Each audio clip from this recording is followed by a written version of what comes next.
Hi friends! This month we're celebrating amazing inventions and the inventors who made them possible. Let's take a look at one of the pioneers of aviation, Orville Wright. He, along with his brother Wilbur, built and flew the first powered airplane. Are you ready to fly back in time? Let's get started!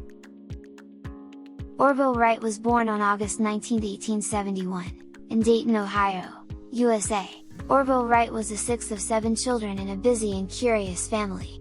His father was a traveling bishop, and his mother, who enjoyed building tools and toys, filled their home with creativity and invention. From a young age, Orville loved to tinker, invent, and read.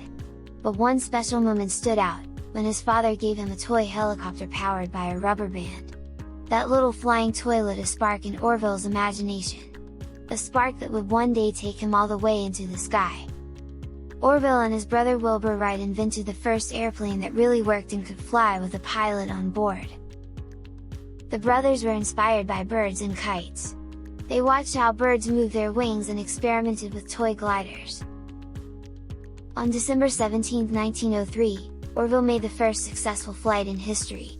The airplane stayed in the air for 12 seconds and went 120 feet.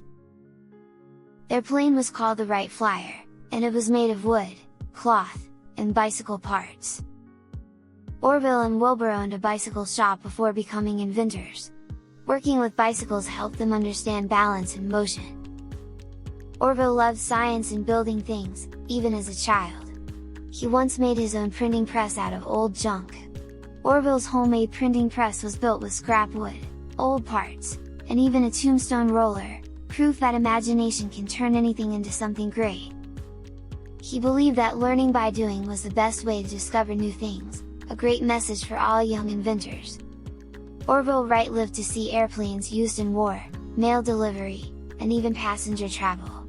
He was amazed by how far his idea had gone. Orville Wright passed away on January 30, 1948, at the age of 76. But his legacy lives on. In the United States, we celebrate National Aviation Day on his birthday, August 19th, to honor his amazing contributions to flight and human creativity. Want to learn more fun facts and explore educational videos and activities? Visit us at emmasplace.ca.